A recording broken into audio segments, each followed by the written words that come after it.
Hello, listeners. I'm your speaker, Casey, and welcome to the first of a set of interviews, all ex members of the Jehovah's Witnesses. These interviews will take place across the whole of October. This particular episode is from a survivor in Canada. She has decided to go by the alias Black Sheep. This episode comes with a trigger warning of psychological, physical, and sexual abuse, so please listen with discretion.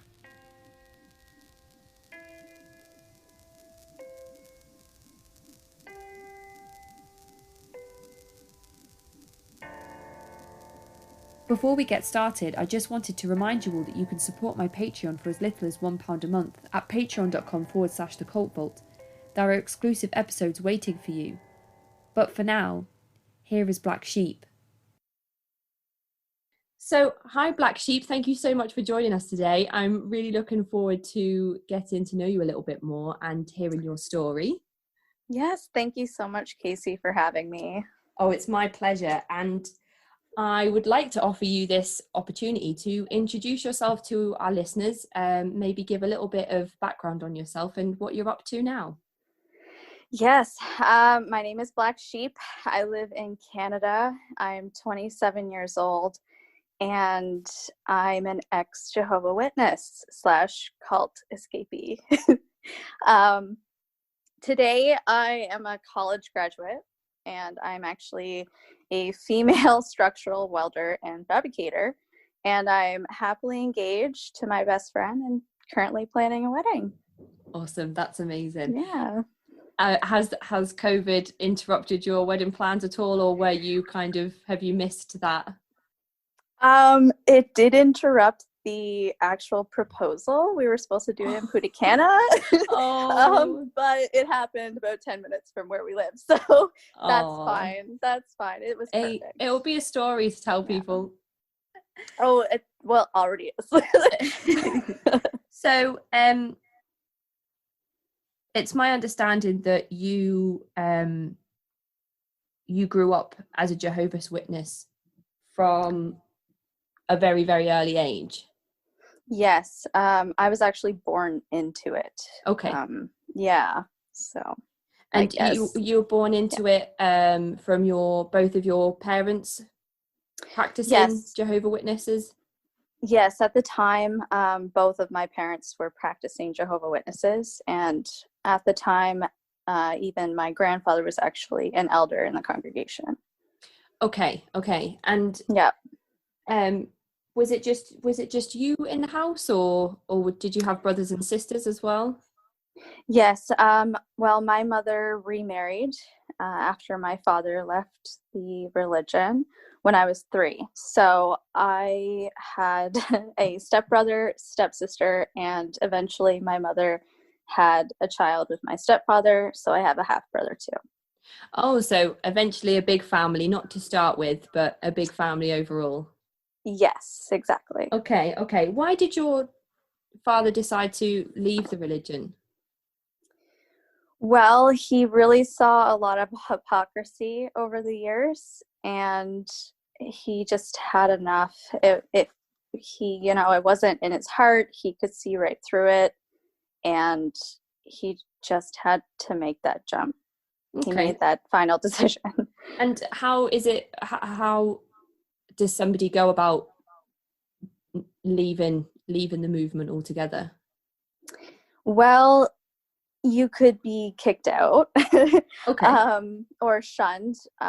So their most extreme version of punishment is to be disfellowshipped. So that means that you're completely shunned by anyone that is known and professes to be a Jehovah Witness, especially if you're a baptized Jehovah Witness. That's like the top level, like you are totally in. So to leave, you have to basically ask to leave.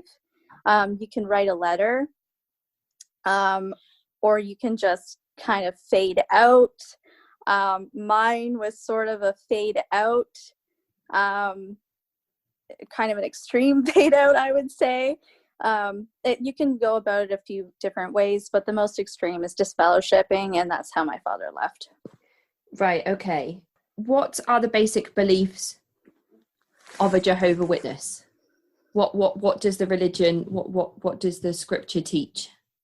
Okay, so basic, straight from the roots. They believe that they're the one true religion. So they call it the truth. So they believe essentially that in the beginning there was God, and God's name is Jehovah.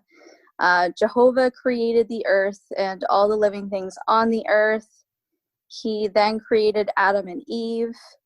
Adam and Eve sinned by, eating the fruit from the tree of good and bad, or the tree of knowledge, whatever you want to call it. This was encouraged and prompted by Satan the devil, who tempted Eve into the first sin. So from this original sin, all mankind was cursed from this point on. So it's a basic Christian belief, but here's where it gets into a little bit different. So they were cursed into having death from then on, all mankind. So Jehovah, because he's such a loving God, he created his son, Jesus, and Jesus eventually died for those sins, to cover the sin, to redeem us. But he died not on a cross, on a stake. That's a huge difference for them. Crosses are not used at all. So now that we have this chance to redeem ourselves, Jehovah's purpose for mankind is he's going to restore the earth to a paradise where his original plan for Adam and Eve. And once, this is all after Armageddon. So once Armageddon happens, Satan and all of his demons, and all of the evil people that are roaming the earth will be destroyed.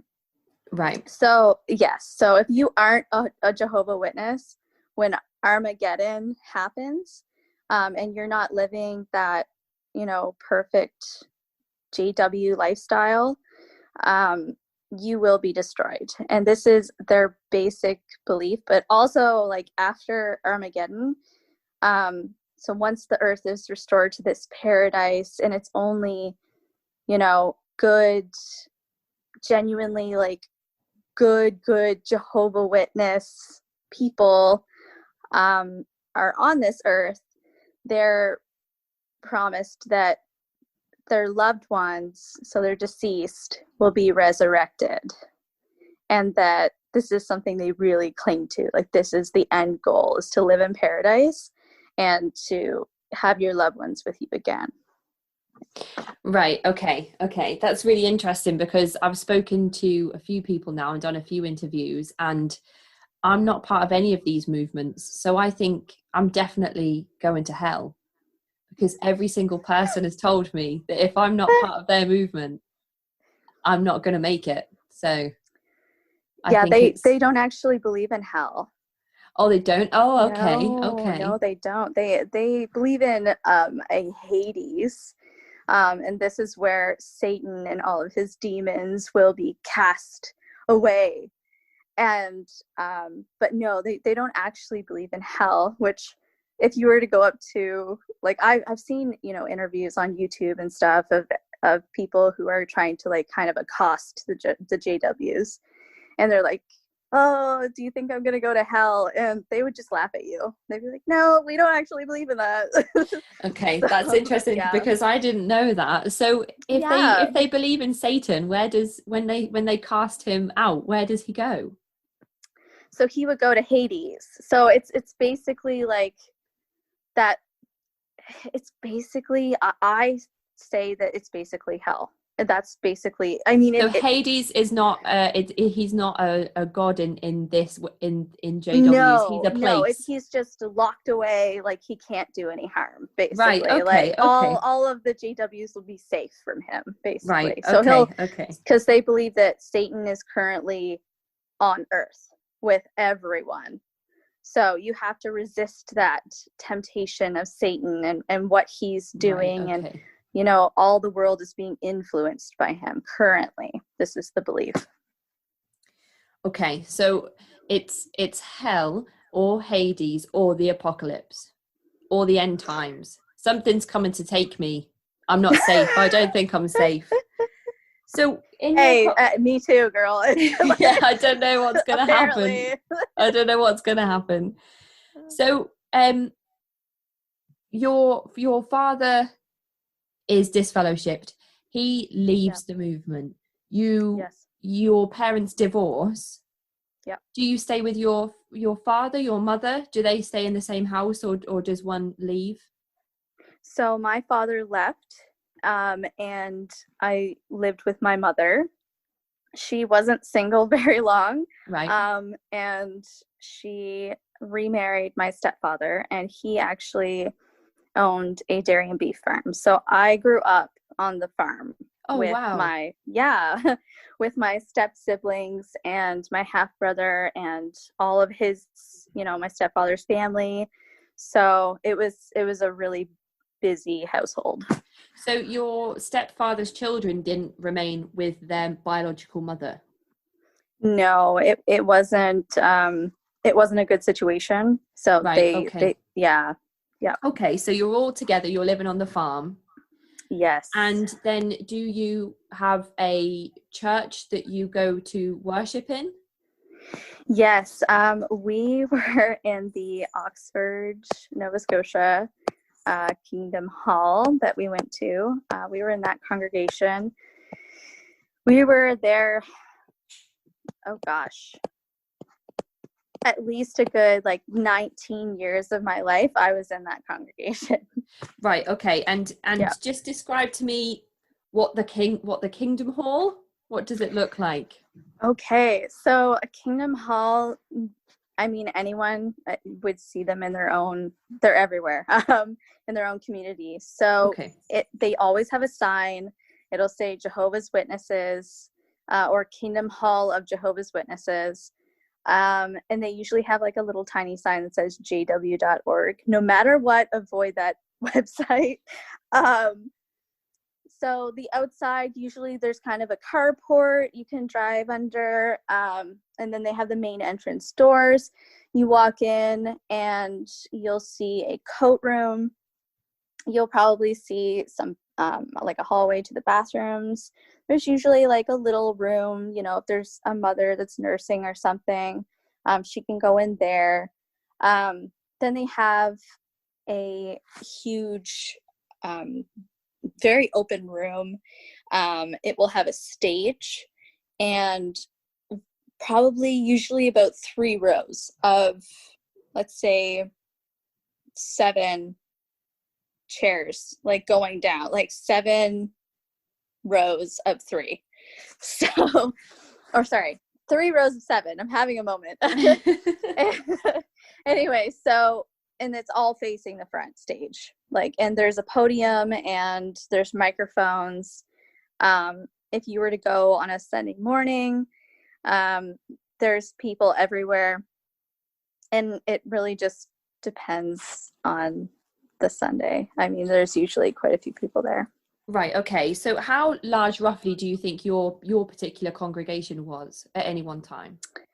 I think we had the most, probably 60 publishers, they would call them. So those are like baptized members.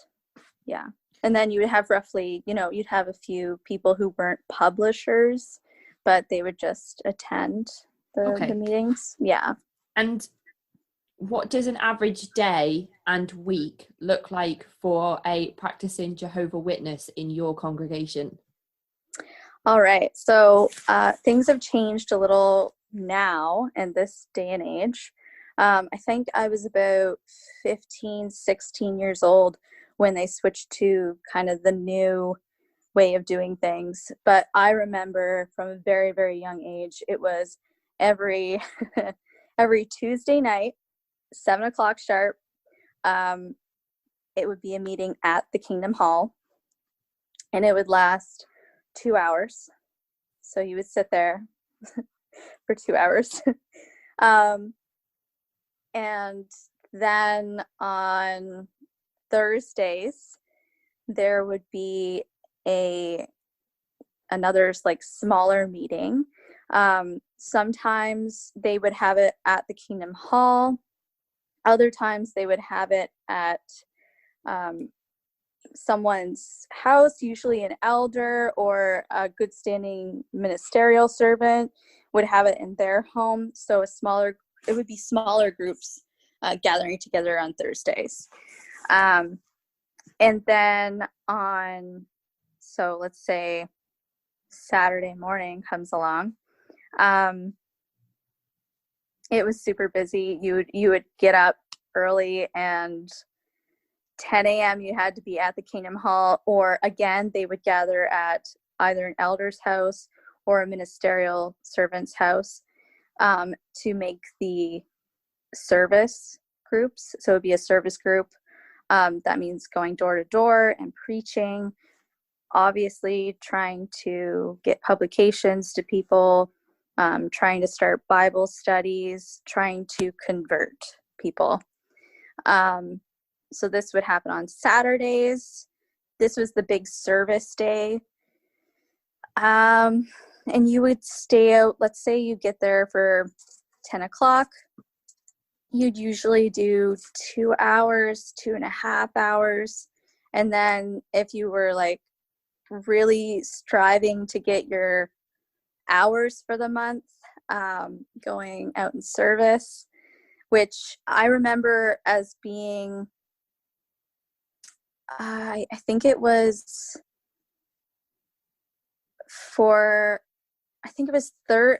hours was really, really good. And then if you did, because it gets into being a pioneer, like if you're going to go pioneering, or if you're going to be a regular pioneer, I think their hours have to be 50 hours. It's 40 or 50 that I remember. I honestly, I think the most I got was like 30, and that was on a really good month. So this is 30 hours of knocking on people's doors. So Sunday would come along, and you would wake up 10 a.m. You had to be at the Kingdom Hall, and this is another meeting. This is the 2 hours. You're sitting there. First of all, the first hour is listening to the speaker. He's basically giving, they call it a talk. It's a sermon. It's preaching, and you sit there and you follow along, obviously. And then they bring in the Watchtower study for the next half of the meeting. And that is where they take out their publication. This is worldwide. Every Sunday, there is a publication called the Watchtower that is read. Each paragraph is read. Underneath it, there are questions. So the reader will read, then the brother who is I guess hosting or in charge of answering hands asks the question, and then you answer straight from the publication. You do not waver from the publication. So it's that repetitive read, ask, answer, read, ask, answer. And then if you're really, really good, you're an awesome Jehovah Witness, you're obviously going to go out in service again after that meeting. So that's basically a whole week. Okay. And the Thursday, the smaller service, yes, either at the Kingdom Hall or maybe at an elder's home, how long do you think that those would last? an hour. They would An be an hour. hour. So Yeah. you're looking at roughly 8 hours at least of your week over 4 days given to Yep. the practice of being a Jehovah Witness. But that's bare minimum. That's bare minimum. If you want to go out and, you know, if you want to go further in the movement, you're going to be at least looking at 30 to maybe even 50 hours a month going out door to door. Yes. And then there's even more levels. The higher the level you are. So if you're like, let's say you're a pioneer couple and that is all you do. So they would train these couples at the Bethels and they would send them to congregations. And all these people do is go door to door. So all they do, So they're couples are married couples?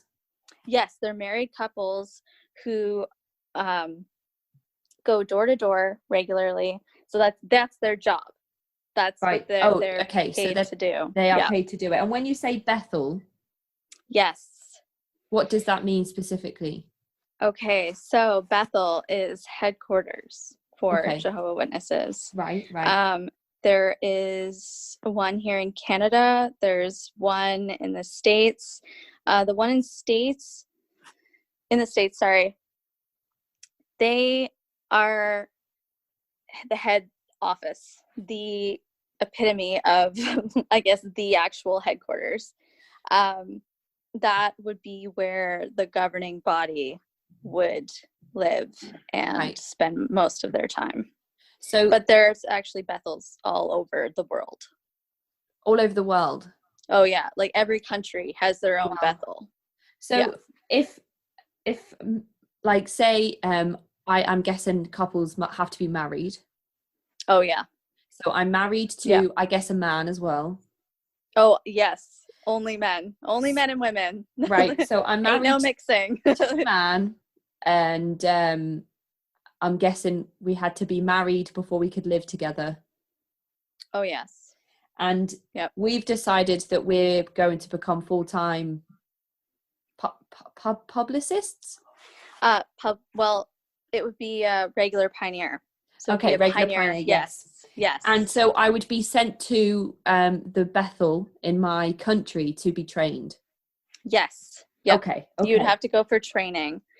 And it's very hard to get accepted for these kind of roles. You really have to be like, I know personally I could never do it. Not even if, like, when I was a Jehovah Witness, I did not have the patience, especially as a woman, to go through that kind of process. It's very hard. Do these roles, do they come recommended from the elders? Yes. It would be recommended. Like you have to have, when you go for a job interview and they ask you to write down the name of somebody who can give you a reference. Is it almost... Basically, yeah. Okay. It's all about who you know. So there's the elders, and then over the elders, there's someone called the circuit overseer. And then there's a district. So it's basically, well, I guess he is a district overseer, sorry. So the elders would recommend this couple. They would also apply for the position. And then it would be discussed, like, further in the ranks, basically. Okay, so they have there's a large hierarchy. Oh, yeah. Oh, huge. Yeah. Okay. And it goes all the way up to the governing body. Right. Okay. Yeah. So you've mentioned elders quite a few times. You mentioned your grandfather was an elder. Are these the people that lead your particular congregation? They are. They're the leaders. They're the justice system. They're everything. What do elders particularly? How do they become elders? Do they have to go through a similar process? Yeah. So basically, you would usually they get them, let's say there's a young guy, he's doing really well, he's getting his hours in service, his talks are great, he is, the epitome of a leader, that they would love to have. He's great at converting people, he's getting a lot of attention, or he's just really, he's a great guy in their eyes, and Right. what Jehovah's Witnesses view as a great guy. Excuse me. So he would first be a ministerial servant. Right. So basically the gopher. I always view them as basically like they're the runners. They're like the intern for the elders. Right. This is their end goal. They are the ones that, they'll kind of get more privileges. They will get more talks that they're allowed to do. They're really kind of a golden child. And then they're an elder in training. That's essentially, that actually is exactly what they are. They're an elder in training.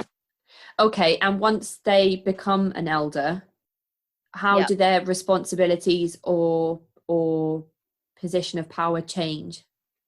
Oh, immensely. Once you're an elder,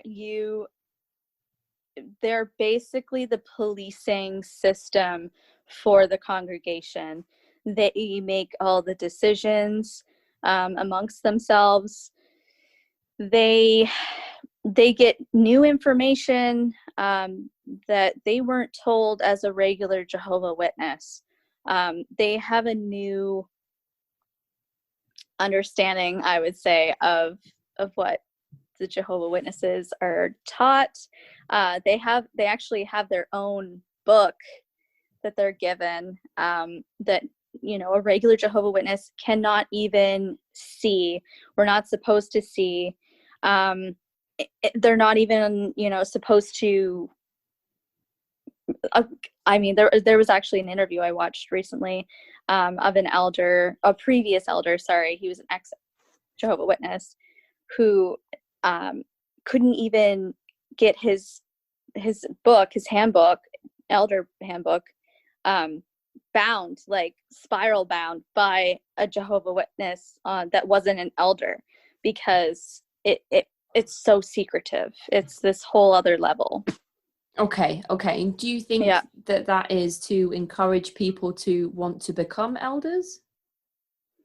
No, absolutely not. It's obviously they have things that they need to keep hidden, because they're dealt with by the normal person's view wrongly. Like when it comes to, let's say, abuse of children, it's not dealt with correctly, as far as obviously the whole world is seeing now, because there's so many lawsuits against them and everything's kind of coming out. But it's actually, this is what this book is saying. It teaches them how to deal with certain circumstances and situations that are brought up in the congregation. So yeah. Okay. And you've managed to attain this information from watching previous elders speak out about the things written in this book? Oh yeah, all of these are actually, like, this book is online. Like, you can see all of this. So it's not a secret anymore. Oh no, it's not a secret. It's been out for years, actually. And elders that run your congregation, how many would there be?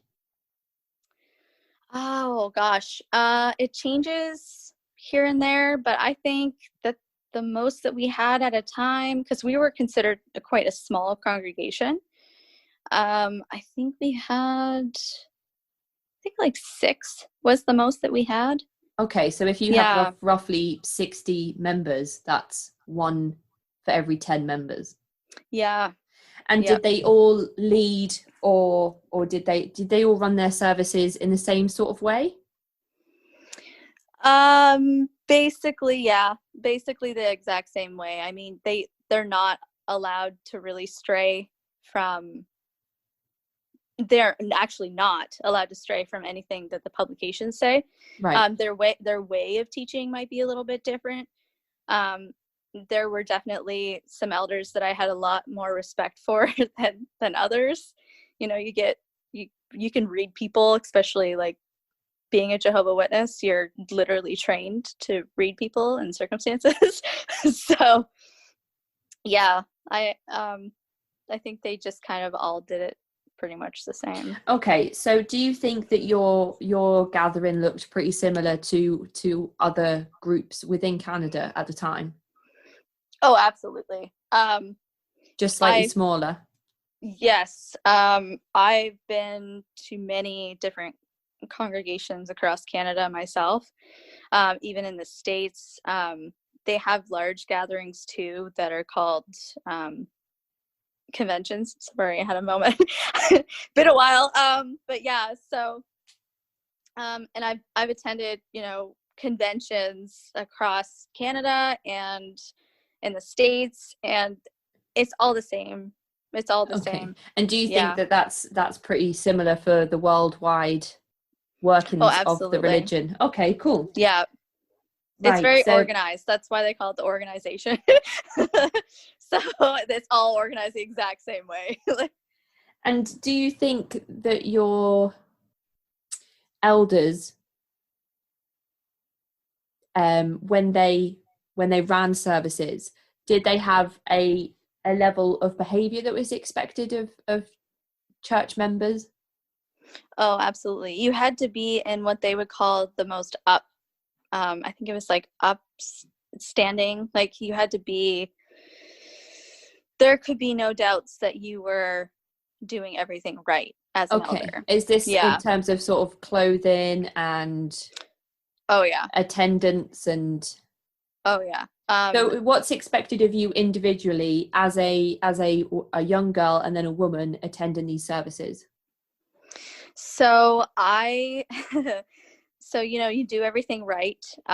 You, especially dressing a certain way, you couldn't have, let's say, your skirt, it can't be above your knee.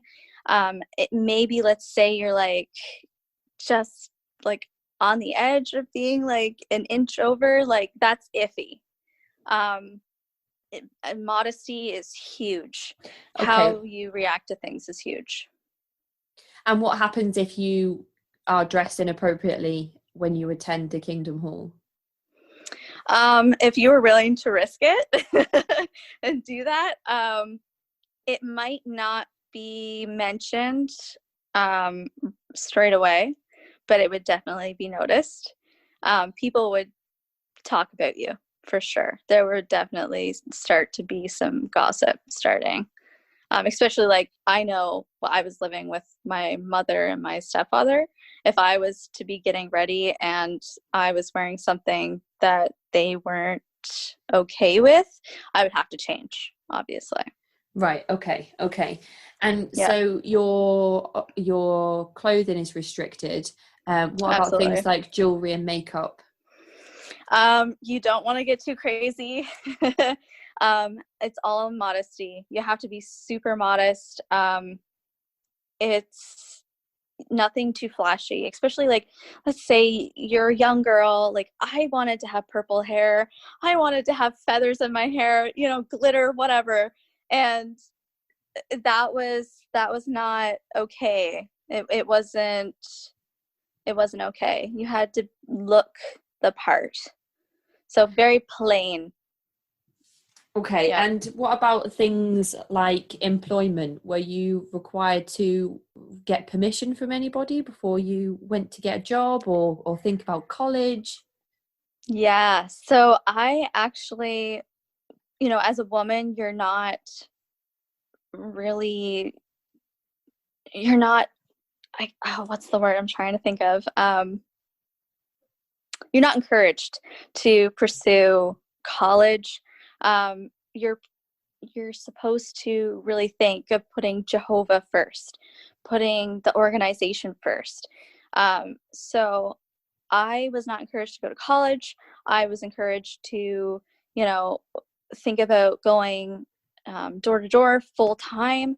So me, myself, becoming a regular pioneer, that was something that we were encouraged to do. Like, we're basically, as women, raised to become wives.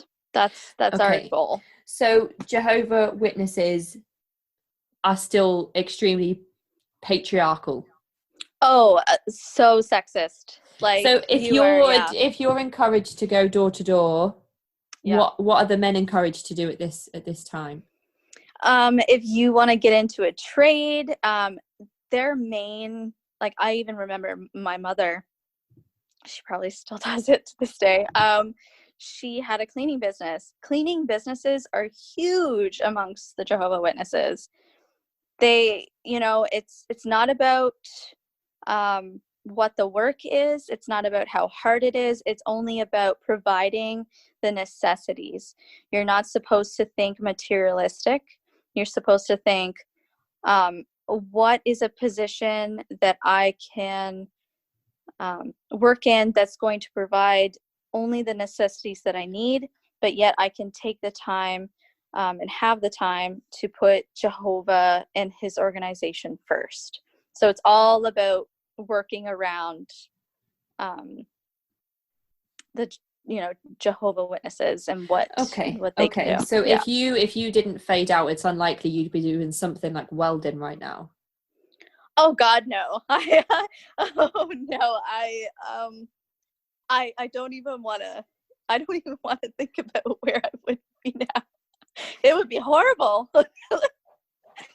Oh my You gosh. also mentioned before, you mentioned during the Sunday service, Mm-hmm. a brother. Are you referring to your stepbrother, or are you referring to somebody that you're addressing within the JWs? Okay, so as far as names go in the JWs, so I would be sister. If my last name was Black Sheep, it would be Sister Black Sheep. Right. Okay. Um, so brother Black Sheep. So you always say brother last name, sister last name. That's how it is. So everyone's a brother and sister because we all originated from Adam and Eve and their original parents. So that's why we're all brothers and sisters. Right. Okay. Okay. Yeah, And just going back to the elders, did they ever come round to people's houses for dinner? absolutely. Oh yeah. Oh So yeah, they they would come did over. they have some sort of if you're also asked to go to them to ask permission to do things, how much of a say do they have on the the congregation members outside of the church? So usually if an elder was going to go over to someone's house for dinner, they wouldn't just show up unless it was like a shepherding call, which would be like encouragement or um, more Maybe like like, a we didn't see you on hint, Sunday. hint, hint. We know something's up, kind of thing. Oh, okay. Yep. Yeah, so they're usually like invited. Obviously, like you want to be around elders. You want to have them in your home. You want to, have them in your life because they are the epitome of the best Jehovah Witness in your congregation.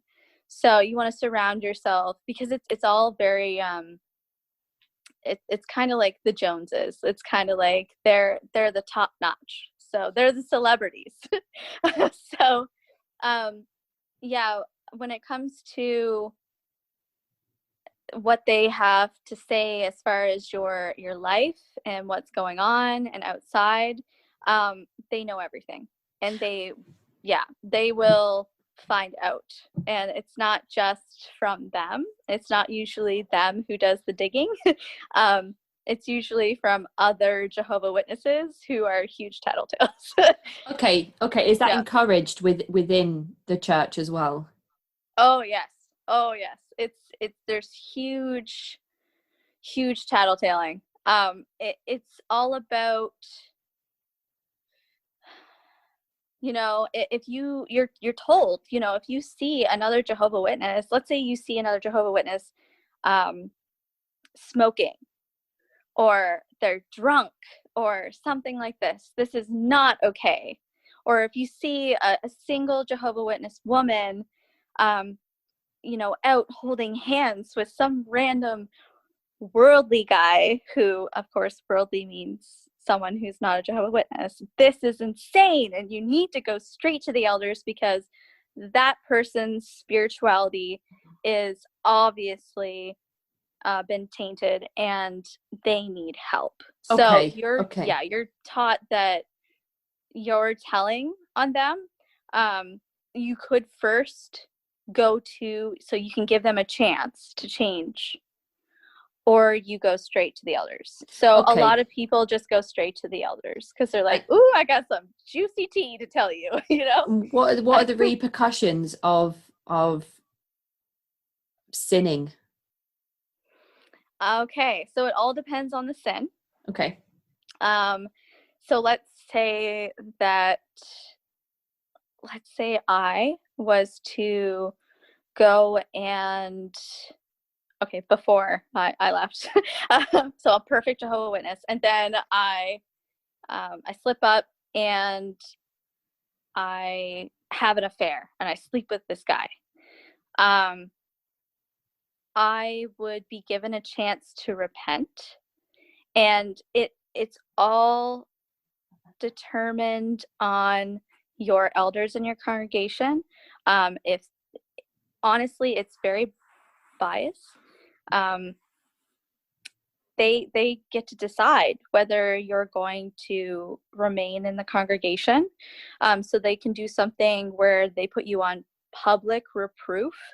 So, or they can do something where it's private reproof.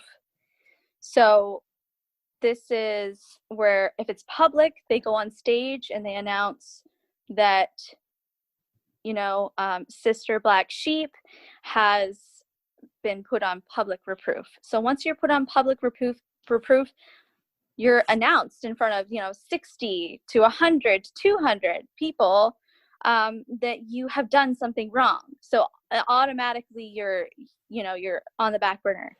Your reputation is completely ruined as a Jehovah Witness.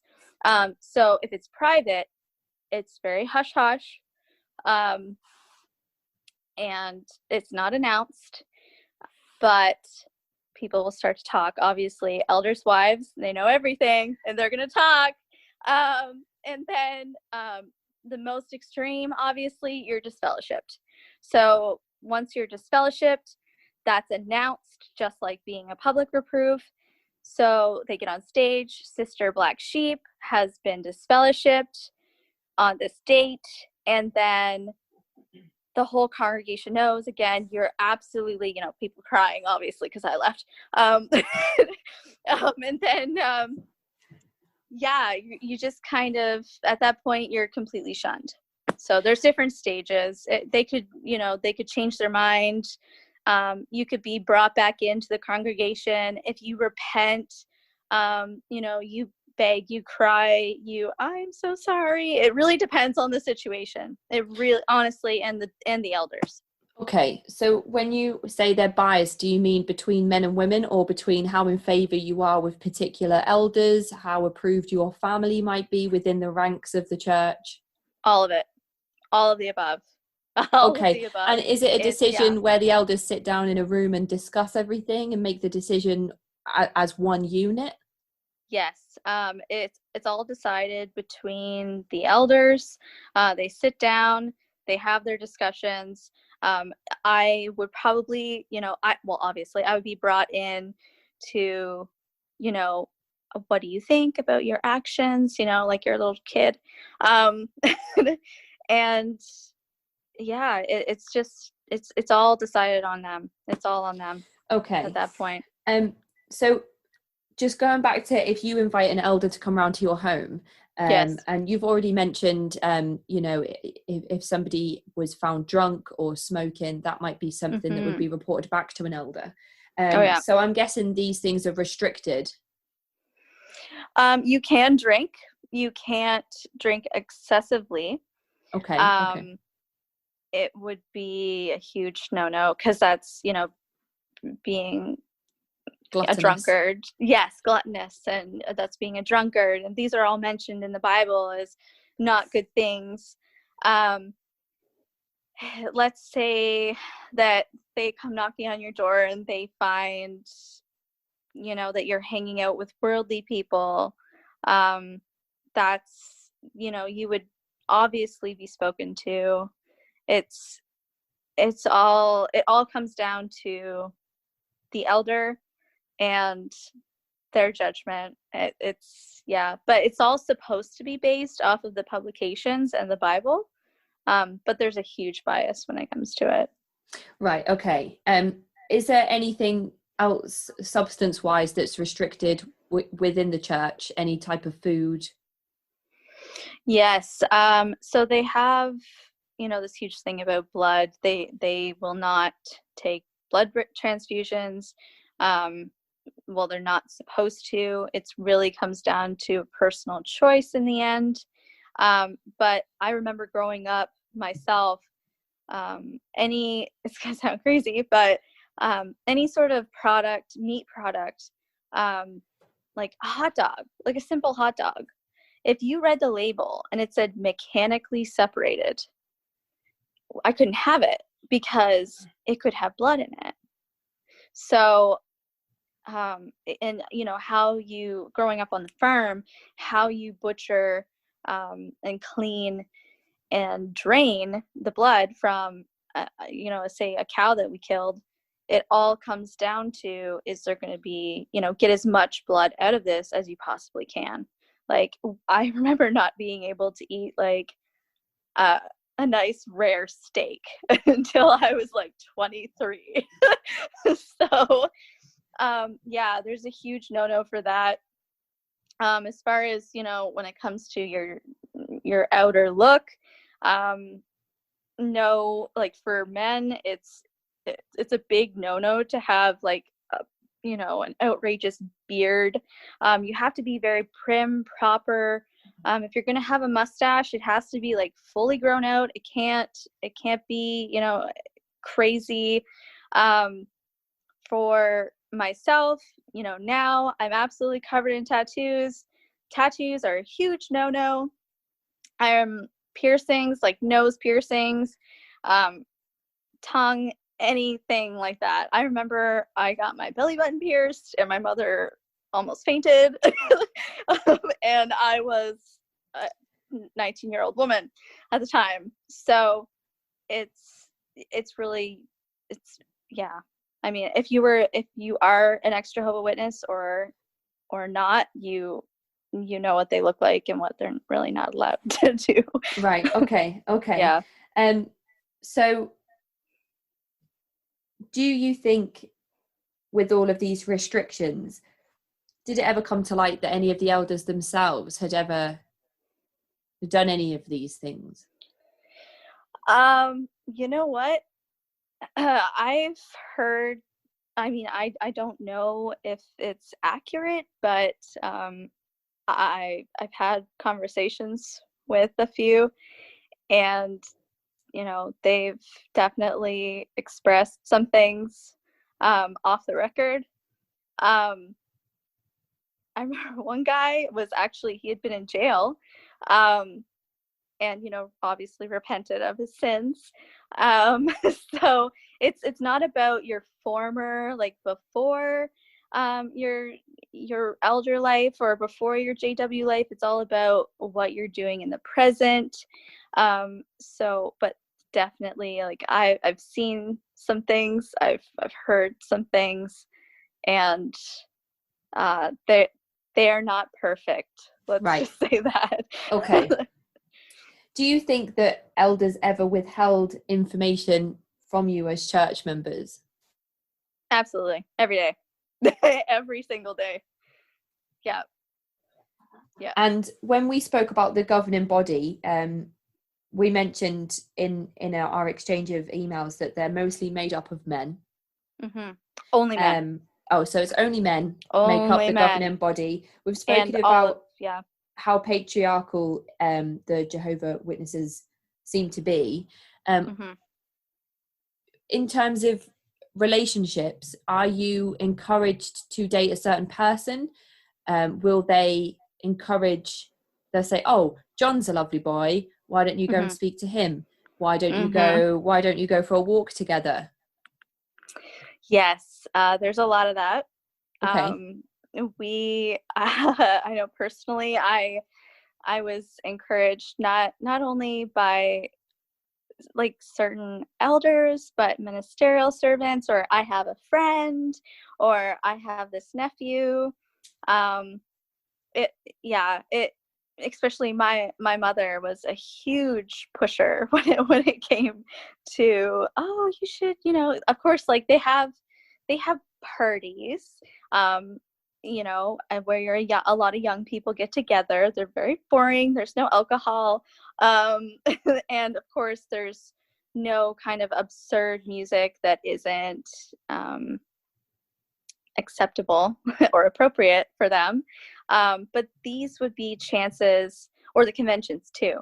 These would be chances of, this is your debut, basically. Like, you get to see other young people, the elders, oh, hi, this is so and so from blah blah blah congregation, and you definitely wouldn't be encouraged to go off alone.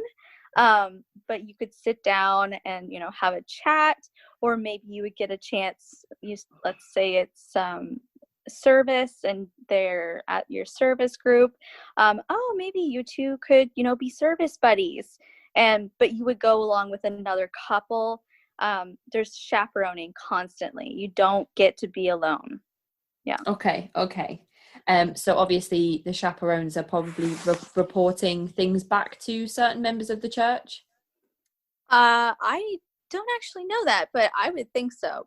I mean, just as far as, especially like gossip, um, spreads constantly. So let's say you're interested in a guy, and um, you tell like a sister, like, oh, like, yeah, I really like him. He's really cute, kind of thing.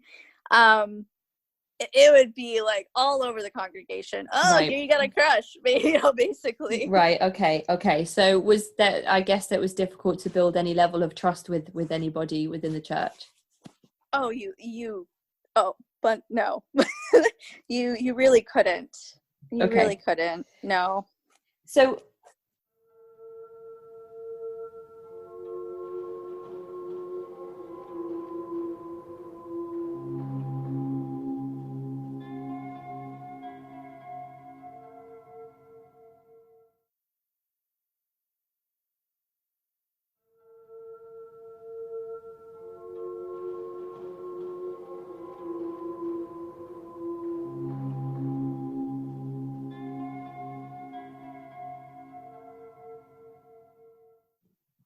we've talked about how patriarchal the church is. I'm guessing if it's if it's not allowed within the church for same-sex marriage, that if you were a member of the LGBTQIA community, that probably wouldn't be known within the church. No, they absolutely do not accept homosexuality. Okay. They believe that it's something that can be changed, and that you can repent from Right. that. Okay. It's a choice. It's not a born with. Okay. Yeah, that's their view, not my personal view at all. Okay. Did you ever Yeah. know anybody within your church that did identify that way and just sort of kind of kept it to themselves? Yes, not personally in my congregation, but Right. in other congregations, yes. Okay. And I actually, yeah, had a personal experience with that. Okay. And Yeah. how did that make you feel? Did you feel like you needed to go and tell somebody afterwards, or did you manage to keep that to yourself? I pretty much whistleblowed that one. That one it hit really close to home. So yeah, I at the time, it really wasn't believed. I to this day, it probably isn't believed, what I said, because, obviously a lot was said about me. Um, yeah. So I guess yeah, it didn't really go well for me. Okay. So when it comes to dating and relationships, Mhm. you're encouraged towards certain people, you're influenced by and encouraged by your parents and Yes. other church members. You're chaperoned and Mhm. watched all of the time. Yep. What about confessional? Is that what it's called, or is there a different name for it, or does that not happen within the JWs? It's not really a confessional. It's you don't sit down and, tell all of your sins for the week kind of thing. It all really comes down to what they would call your trained conscience. Um, so basically, you've learned all these things all throughout your life as a JW, and it's drilled into your brain what is right and what is wrong in their eyes. So if you, let's say, I had a moment and I let's say I slept with a guy and I was, a single Jehovah Witness woman, um, and he was not in the congregation, or he was in the congregation, or he was a worldly person, whatever. That honestly would bother me, and if that bothers my conscience, then I would have to. It would stumble me. That's another term that they Okay. use. It could really hurt my relationship, hurt my spirituality. So I would go to the elders and confess then. Right. Yeah, if Was I'm there not ever caught. the opportunity to bring in a worldly person within the congregation if you wanted to bring that person in so that you could potentially have a friendship or a relationship with that person? Yeah. Well, friendships with worldly people is not becoming of a Jehovah's Witness. Um, you're gonna meet people day to day. I loved, going to work because I get to meet all these new people, and um, but it's not allowed to, to date a worldly person.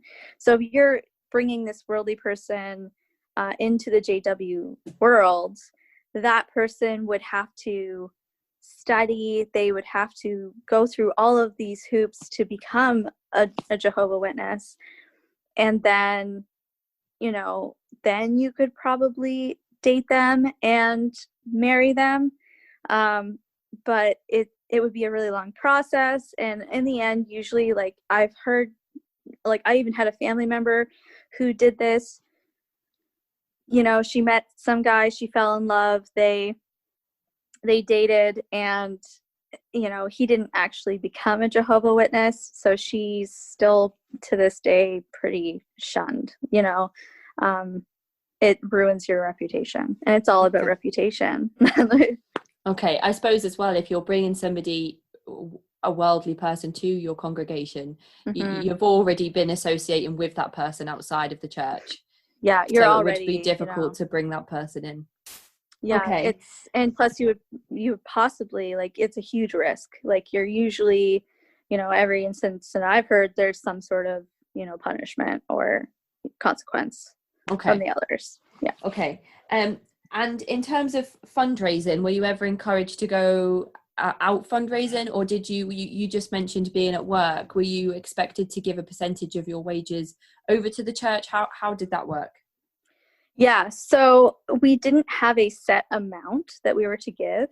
We basically, it was supposed to be voluntary donations, but we, I think it was every Tuesday meeting, once a month, they would bring up, the expenses of the Kingdom Hall, and listen, here's an amount that if we all gave, $8 this month, or if we all gave, let's have a vote and everyone can put up their hands, and this will be our set amount for how much we would like to give. I don't remember myself ever donating. I felt that I was donating enough of my time. So, I mean, yes, there is circumstances where people donate and they're very generous. And I've even heard of people donating, you know, if they didn't have any family members after they pass away.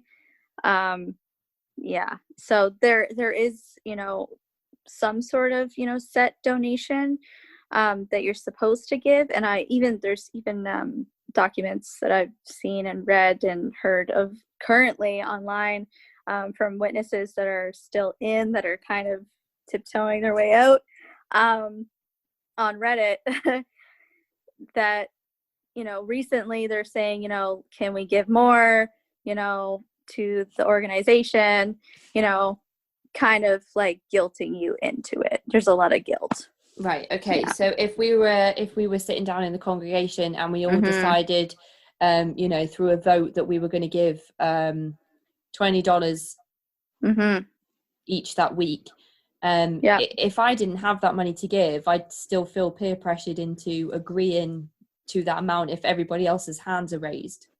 Yeah, one thing I remember them using a lot was the example of the woman who had nothing, and she had like her last money, like her last little bit, and she gave it to Jesus. And this is like a passage that they use over and over and over, like, you're giving your everything. So if you don't have it, they guilt you into still doing that, because they'll use that sort of passion, like that one or another one, you know, straight from the Bible, like, look, this woman gave everything, you know. Okay, so are passages used a lot for that type of thing within the church? Oh yeah, like the guilting it's always backed up by a scripture, all of it.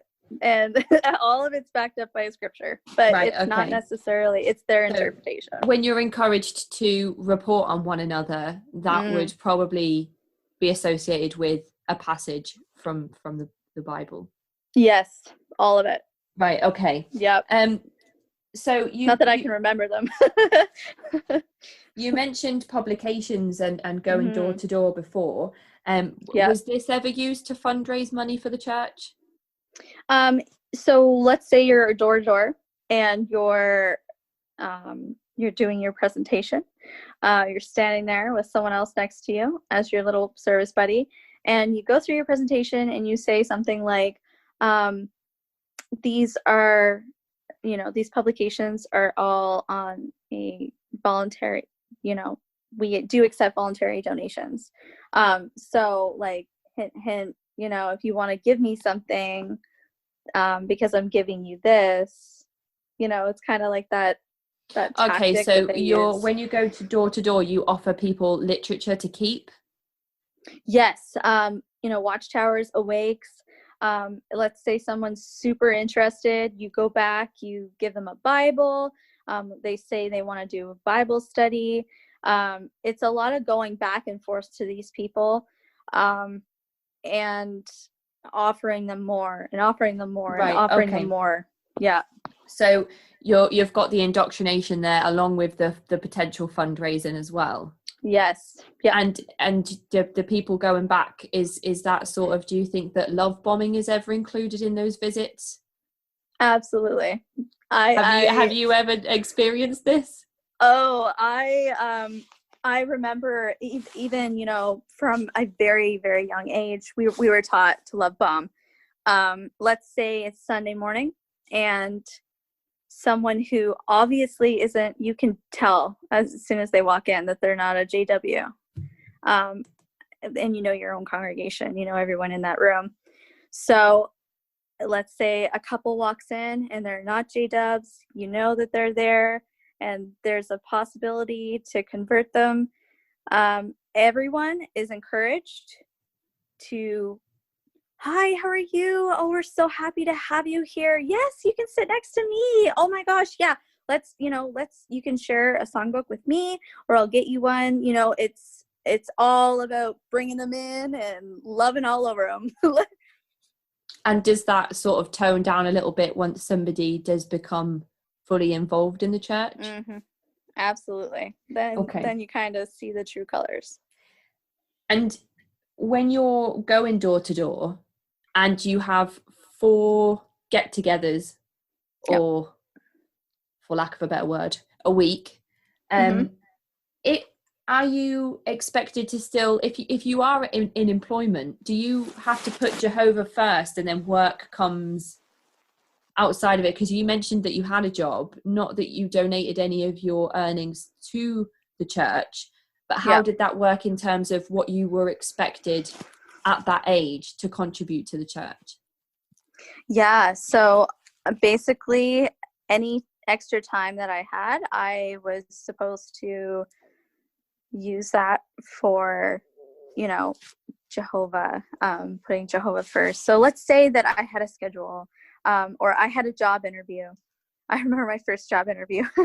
I had to go in and, mention I have my meeting on Tuesday night. I have a meeting on Thursday night. I have a meeting on Sunday morning. And for religious reasons, I cannot work at these times. And when it comes to the conventions, I'm also going to need time off for that. And this is your first ever job interview? This is my first Do you remember how interview. old you were?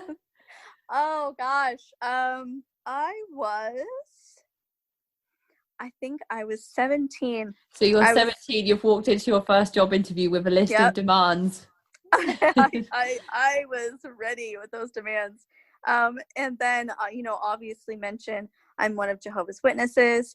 When it comes to any sort of holiday, I cannot celebrate. When it comes to, other employees' birthdays or my birthday, please don't pressure me to celebrate their birthday. It goes against my beliefs, and my own birthday I do not celebrate, sort of thing. So I was a whole lot of baggage at 17, but I got the job. You got the job. Well done. Congratulations. Yeah. So when you speak about not celebrating holidays and birthdays, what school did you attend? Regular Okay, school. and how was that in terms of identifying with other pupils or people in your peer group? Talk us through a little bit about what that was like.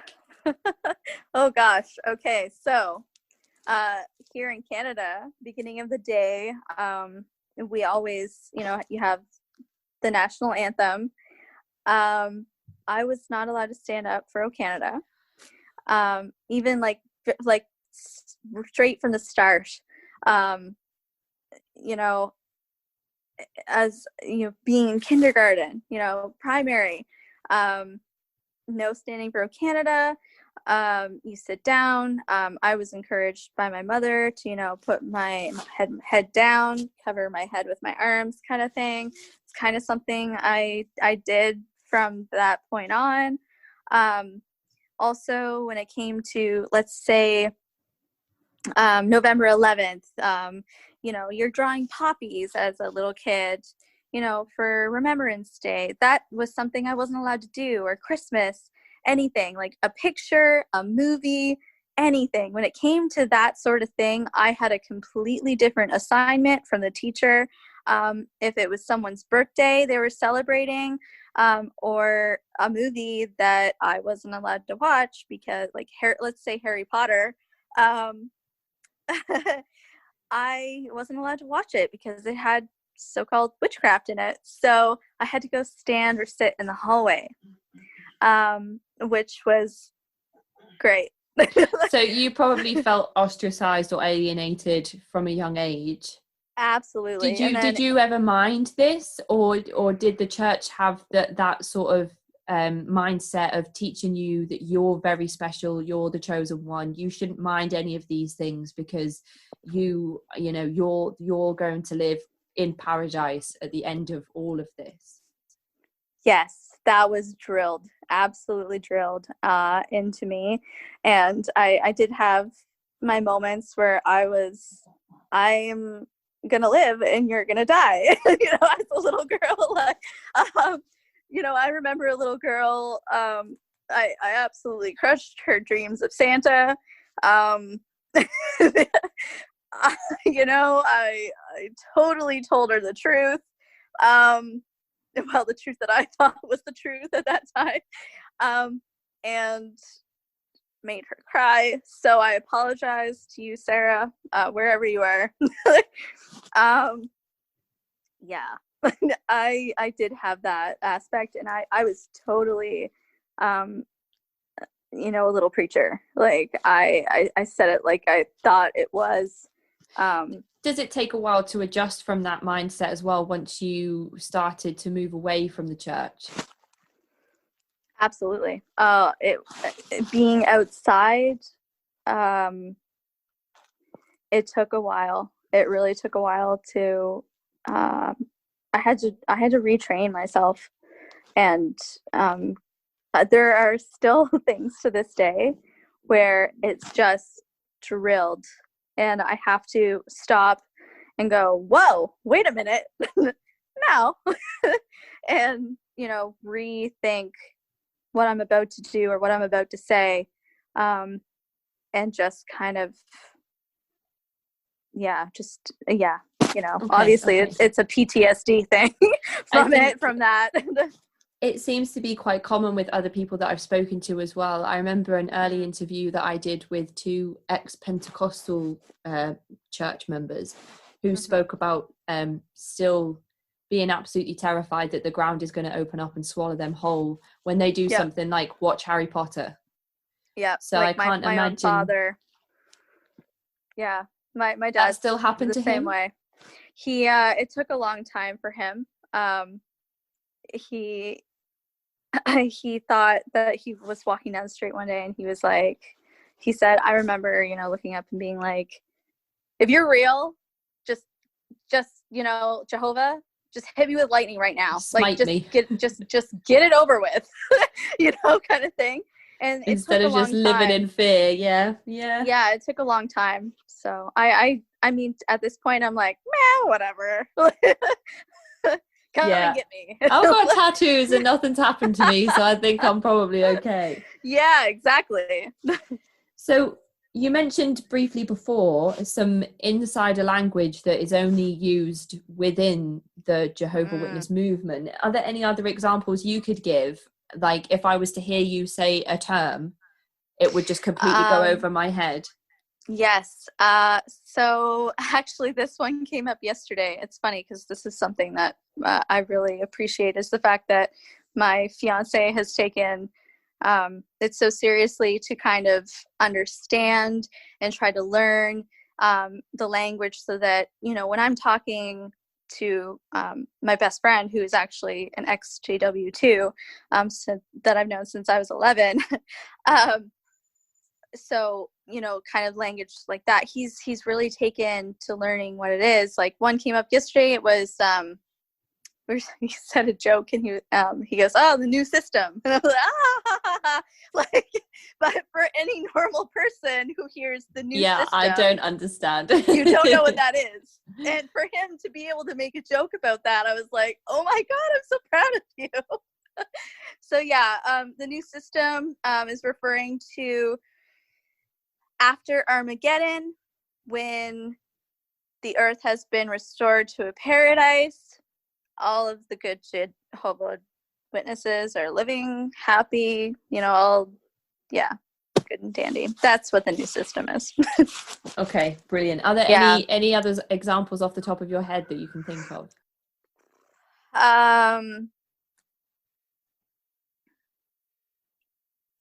Circuit overseer? A CO. Okay, what is it? Yeah. A circuit overseer is a CO. Yeah, right, okay. CO. Okay.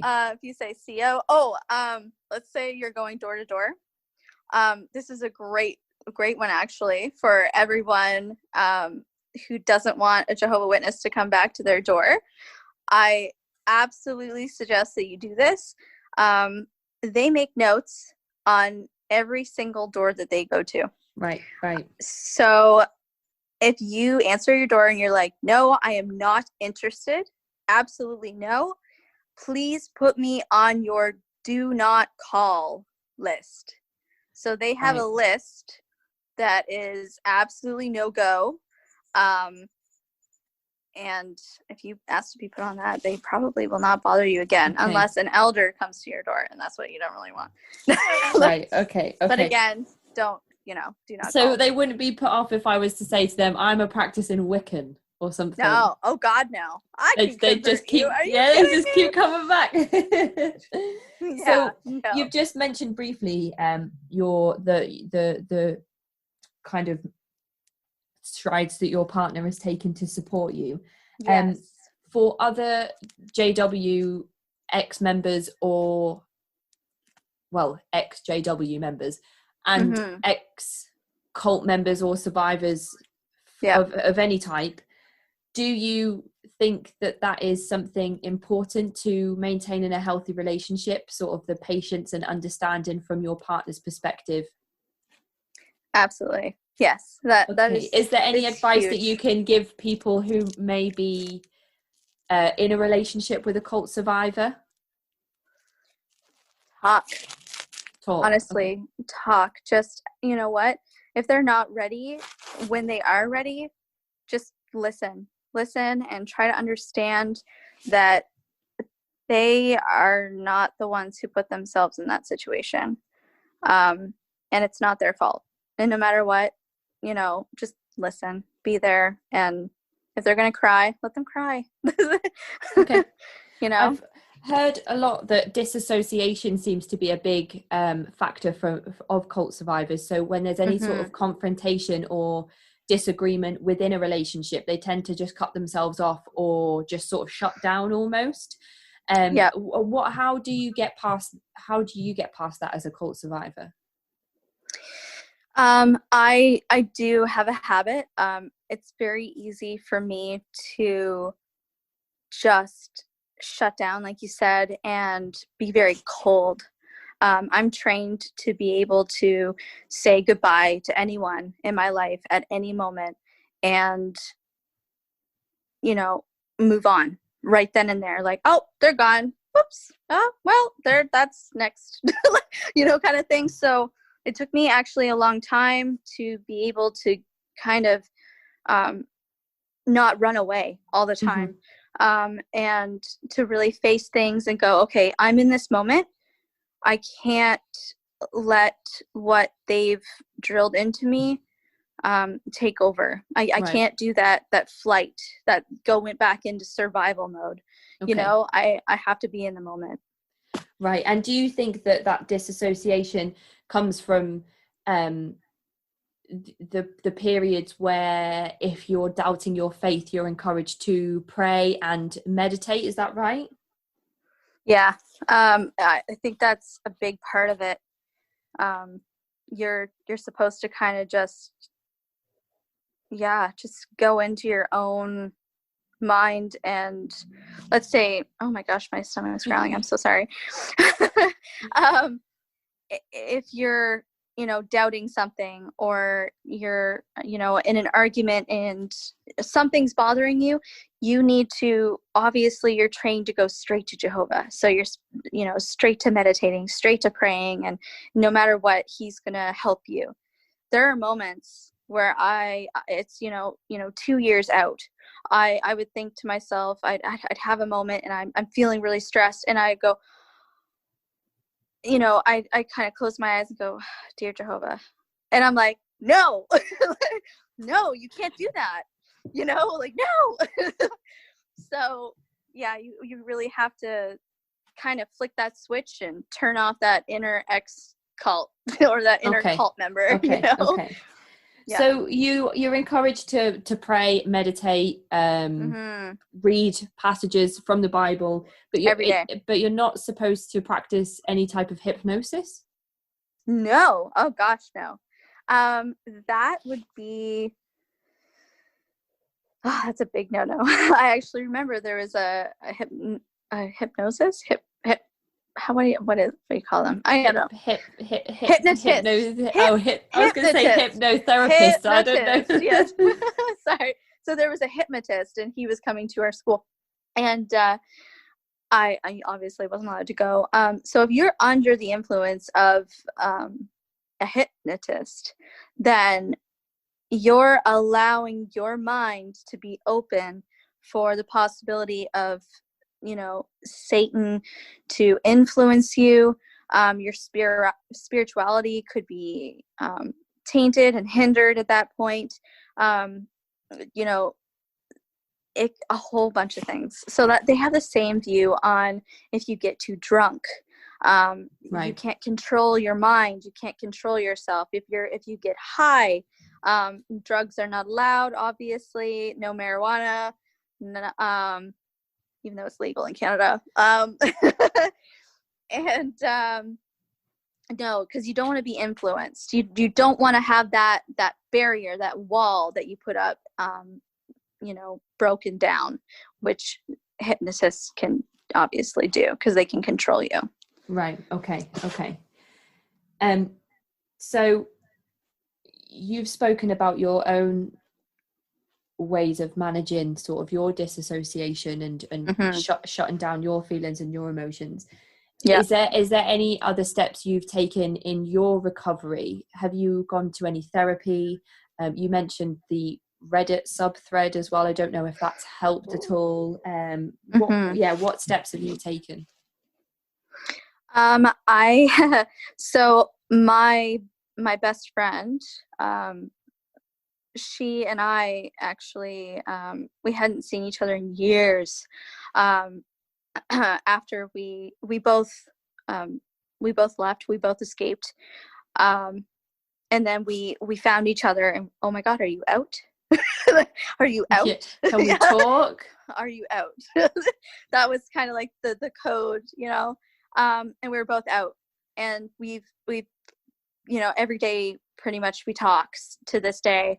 And it's been about 3 or 4 years now that we got back in touch. And oh my gosh, I totally lost the question.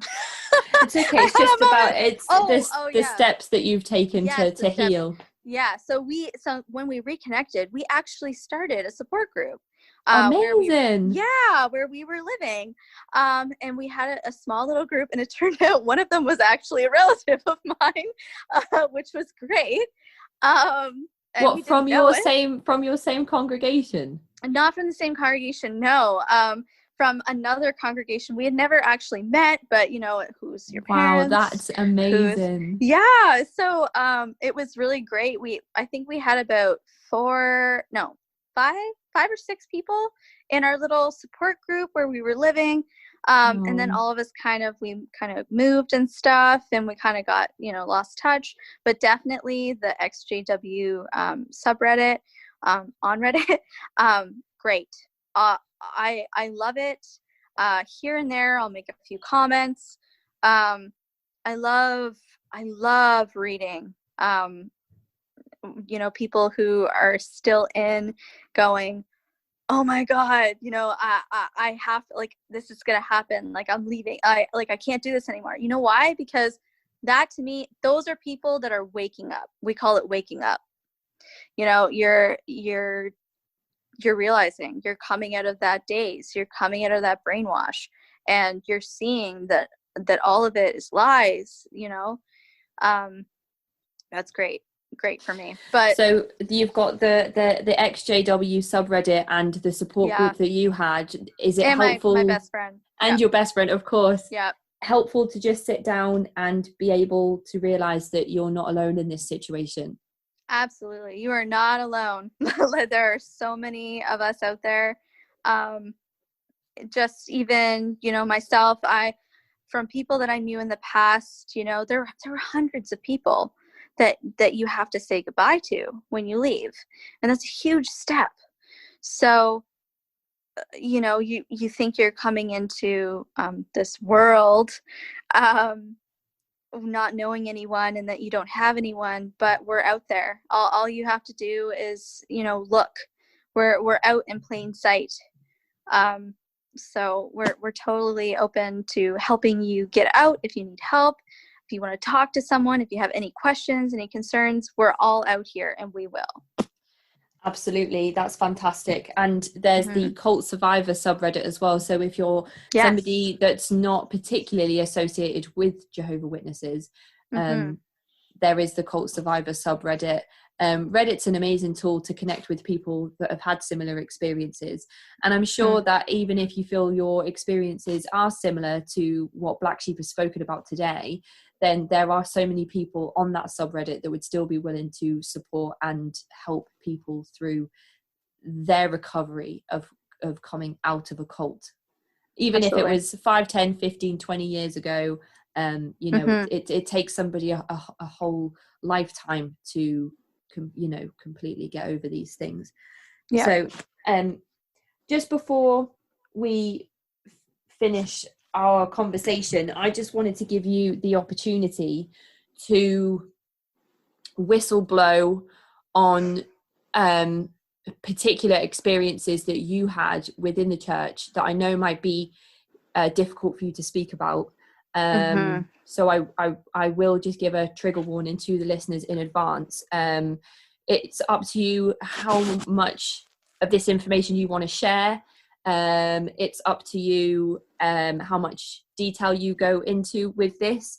But we Mm-hmm. did speak briefly about some abuse that you received that was passed off by the elders in your congregation. Yes. So I was actually abused by my stepbrother from the age of 7 to 13. Um, and this was made known from the very beginning to my own mother and my stepfather. Um, it wasn't believed at the time when it started, and so it continued. Um, it was really easy for it to happen because of us living on a farm. There was a lot, of times where, children were left alone, unsupervised, mainly, like 99% of the time. So yeah, that happened. And the first time it happened, I went to my mom and, crying. I knew it was wrong. I was a little girl. And yeah, it was not believed. So when I turned, I think I was 17 at the time, almost 18. And I remember, my mother and I were driving down the road, and we had gone out in service for the day, and I just started sobbing, and just out of nowhere. And all I could say is, it's all true. It's all true. Everything I told you was true. So she pulled over, and I told her everything again. I told her that it didn't stop until I was 13. I had, all of this obviously made sense. There was a lot of red flags for them. 16, I was so stressed out and suicidal that I had shingles. So, which is huge for a 16-year-old, Yeah, so I remember, we were just driving down the road. This all came out. I'm sobbing. My mother takes me immediately to an elder's house. So the elder and his wife are there, and I tell them this, and they seemed to believe me. Finally, it kind of, I felt like, oh my God, someone actually is listening to my story. And taking this seriously after all this time, like, oh my God, like I might actually, get some justice. It felt so good to just get it out, and like it felt it felt great to just say it, and like, oh my God, like I feel like I've kept this so locked up for so long. Yeah, so within the next couple days, we had a meeting with the elders. I was sat down. My mother was asked to leave. There were 3 elders there. I was asked so many questions. I had to give explicit details of the abuse, things that you wouldn't ask a a survivor of child sexual abuse. You wouldn't ask these kinds of questions, like, where did he touch you exactly? Did he penetrate you? Like, things like, did you like it? Things like this, that you're alone. You're a young girl, well, a teenager, and you're in a room with 3 men, and they're asking you these questions and sometimes taking notes. Yeah, it was an interrogation. That's the only way that I could describe it. So within the next couple days, there was another meeting, and it was my stepbrother was brought in. My mother and my stepbrother were there, and the 3 elders were there.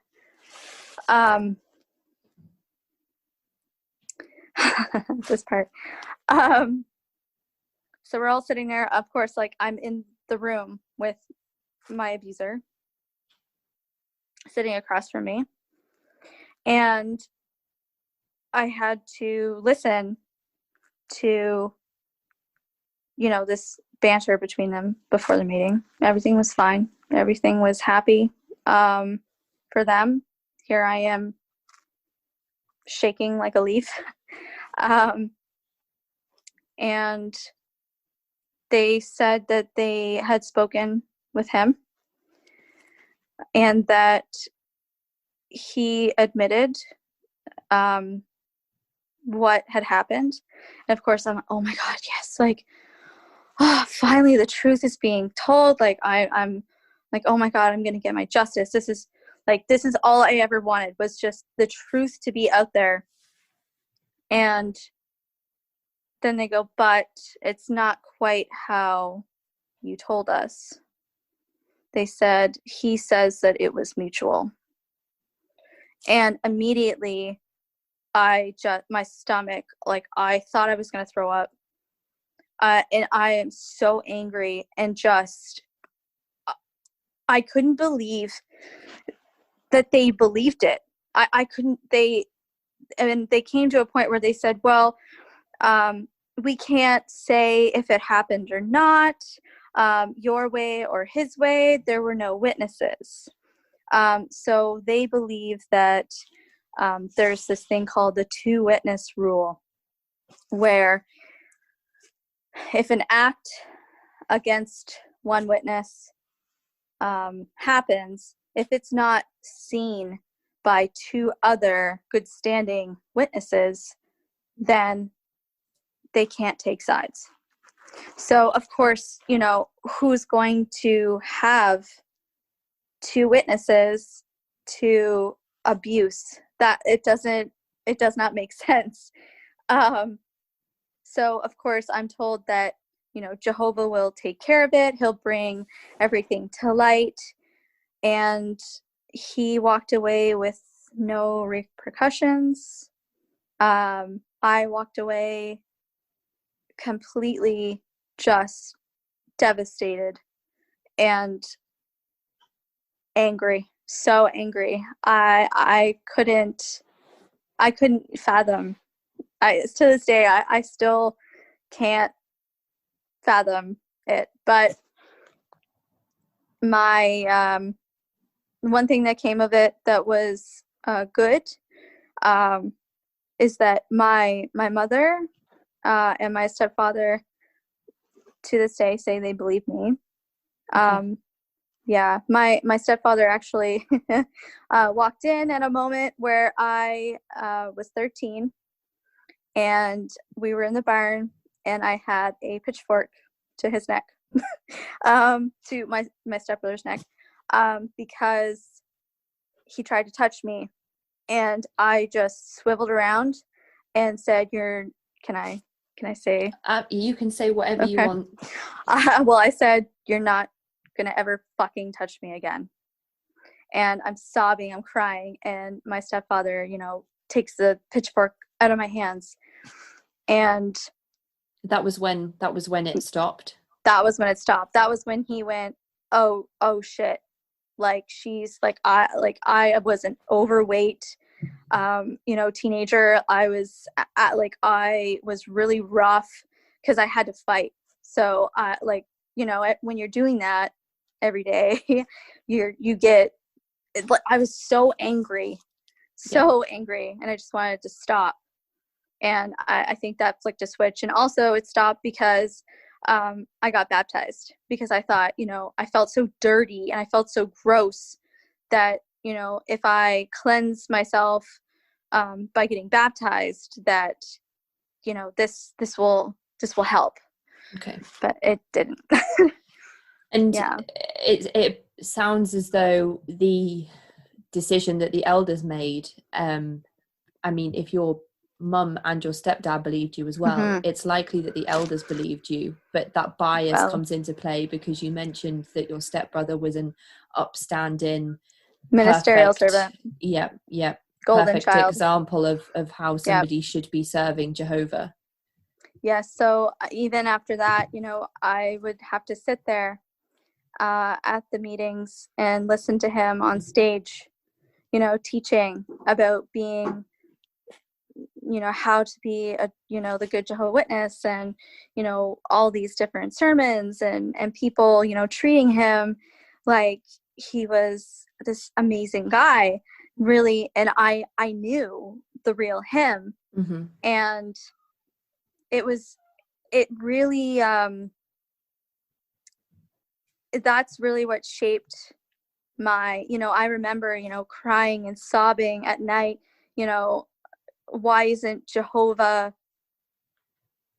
doing something? Mm-hmm. And sorry, being a little girl going through that, and it just, that Jehovah didn't help. So that really shaped it. Did the decision of the elders mark the start of your distancing from the church?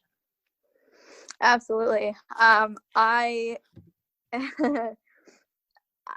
at that point I was like, what's the point?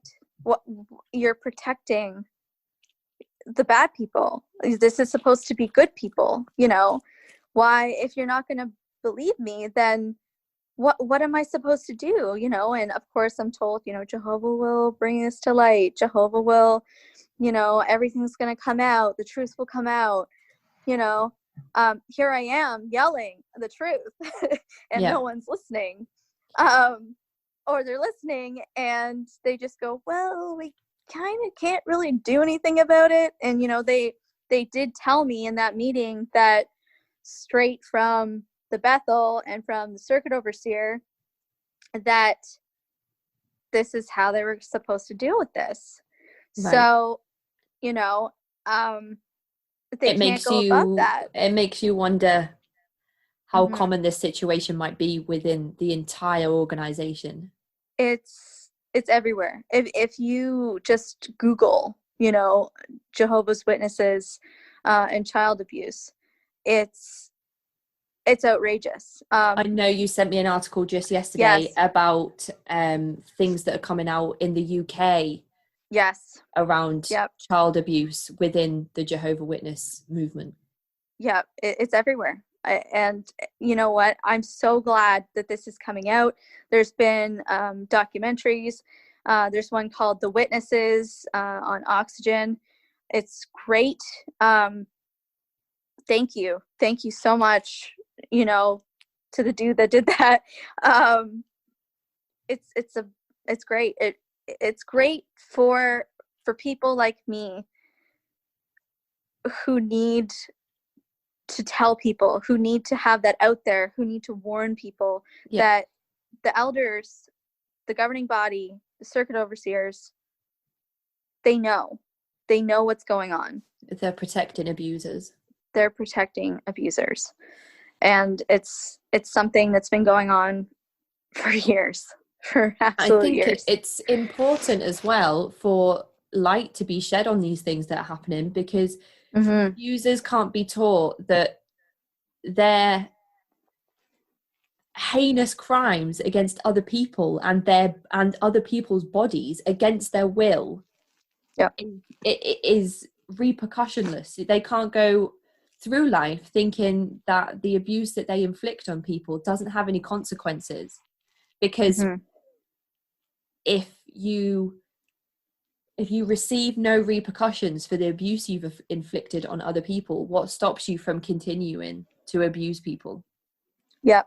And one thing too that they ask you, and they asked me, was, have you gone to the police? Have you told the police this? I was not allowed to go to the police. Since then, the police have been notified. But even after I was out, it was, I can't do that. I can't do that. It was just, it's so drilled into you that your justice system and your policing system and the people who are going to protect you are the elders. So they're the highest of the highest, because they're the closest to Jehovah, and all that matters is Jehovah. Okay. So, yeah. So you begin your distancing from the church. How was it that you actually left the church altogether? Was there a significant event that happened?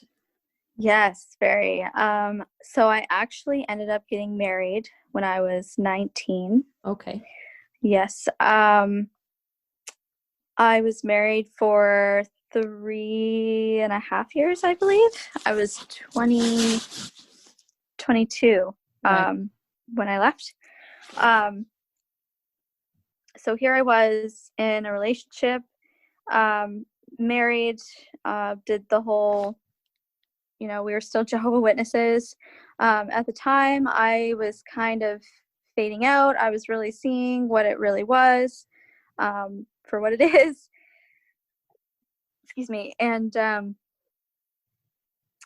my ex-husband was not living the perfect Jehovah Witness life, for sure. He was into some activities that would be very questionable to the Jehovah Witnesses. But his family, I think it was about, I think they had like 7 or 8 elders at the time. And like, maybe one of them wasn't his relative. So okay. Yes. So he's yes, he was very taking part in activities outside of the church. Yes, that were very not okay. But he has a lot of family members that are elders with a lot of power. Yes. Okay. So when it came down to it, I one evening, I broke down and I can't do this anymore. I can't live like this anymore. It was like having a roommate. And I married my first boyfriend, and we were not allowed to be alone or be in a room alone together. So you marry this person and you don't know them at all. You don't know them. You really don't know them. You really, really don't know them. So I sat down, we're sitting on the kitchen floor, and I'm crying. He's crying, we're very good friends. But there's no relationship. It was no relationship. We were not intimate at all. I was not his preference. Right. And it came to a point where it was about 9:30 at night, and he said that he had to go to his office and do something. So I said, okay. So I go downstairs to the basement and I'm folding laundry. And he had recently had surgery. And so, I hear people upstairs that had come in the door. And I thought, that's weird. But then I hear voices and I thought, okay, maybe his family stopped in to check on him, see how he's doing. So they, all of a sudden, I'm downstairs, I'm at the couch, I'm folding laundry, and down the basement stairs comes his uncle, who is an elder. Right. And behind him, kind of at the base of the top steps, is his aunt. And I'm like, why is his uncle in here? Like, what's going on? So I kind of automatically got that, that the feeling of like something's up. Right. Yeah. Yeah. So he started to come towards me, his uncle, and he said, "Hi, Black Sheep. We're here to just talk to you." And I thought, this is weird. I didn't have shoes on, so it was middle of winter, and I saw a pair of flip-flops on the floor, so I put them on. I'm watching what I'm doing, and I actually stepped on the couch to the other side of the couch and started to walk up the stairs, Right. From the basement to another level, to the first top level. Okay. And at the base of those stairs, it started to go up to there was another set of stairs going up. So when I got to that base, there's the front door of the house, which we didn't use, but could be used. So I try to grab the knob of the door, and I'm starting to turn it, and I hear it unlock because it was like a turn unlock. So I start to unlock it, and I'm opening the door, and it cracks open, and his father jumps down the stairs and slams the door. Your husband's father? Yes. So he's there, is Yep. it his brother that's there as well, the uncle? No, so it would be her uncle. Right, okay. Yeah, so it was his uncle, who is the elder, his wife, and then it's his my ex-husband's mother, right, and his father, and then him. So there's 5 people, and so here I am. I can't get out of the house. I do not have my cell phone on me. They guide me up the steps. I try to go for the back door, and they block it. Right. So, and I'm literally being like taken by the shoulders and maneuvered around. Right. This entire time. And I'm crying and I'm yelling and I'm saying, "Let me go." And they finally get me cornered in a part of the living room that we used as a dining room. Right. And I'm on the stool and I'm curled up in a ball and I'm crying and I'm crying and I'm crying. And I'm being told, this is, at this point, this is basically their version of an intervention. Okay. So they're telling me, "You're not going anywhere. You're going to be a good wife.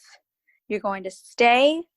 And of course he's crying and, putting on a good show, because he's done nothing wrong, in his eyes. So it's just, it's a repeating and repeating and repeating. And, I'm just saying, please leave me alone. Please leave me alone. You're begging, crying. And it gets to a point where it's like 1:30 in the morning, and I'm curled up in this ball, sitting on the same chair, and his father comes up next to me, and he's starting to get angry because I'm not answering anymore. Right. And I'm just I can't. So he grabs me and he starts shaking me, and he's yelling. And something in me, he had quite the personality. And, obviously being with his son, I had seen over the years what kind of man he was. So something snapped, and I look up and I just started laughing. I just looked him in the eyes and I just started laughing. Like I've never laughed before. And he got so angry that you could like see him like just like rearing because he was going to hit me. And his wife grabbed him. It was like, no, no. Like that was the point. And that's when they went, okay, we need to go. Like there's going to be proof, basically. Like you hit her, there's proof. Yeah. So after that, they left. I was so done. And he said, I had to. And had to tell them. Yeah, like he had to. Like this basically was like he knew exactly what he was doing. He was trying to, have proof for his family. Like obviously I was nuts kind of thing. So they left. I said, congratulations. You broke me. And I said, I'm not going to be your alibi anymore. I'm not doing this. And I locked myself in the bathroom. And before he got up the next morning, I left. And you never saw him again? I never saw after that. Actually, yes, I did. He invited me to get some of my stuff. And so I went back with my stepmom. Okay. And he actually had his mother hide her vehicle on the side of the house. So I drove by because I knew something was up. So she was there, and we go to the door, and he actually had we go to knock on the door, and he comes out, and he invited us in. And once we got in, he started to get angry, and he wanted to argue, and he grabbed me, and I got out. But I got out. My stepmom did not get out, and he cornered her. And she yelled, call the cops, because he wouldn't let her go. And he locked her and cornered her in the porch. And that's when, the police were aware. And I told them everything, too. So, yeah, it was kind of like, once she kind of saw what he was like, and, sort of had that. You have a character witness, especially, and the fact too that proof of, like he is capable. Like there were things that he did that was not okay. He was a very angry person, because obviously, he was stuck in that JW life. That's not what he wanted. And he was angry that he couldn't, be with the kind of person that he wanted to be with. And I was the alibi.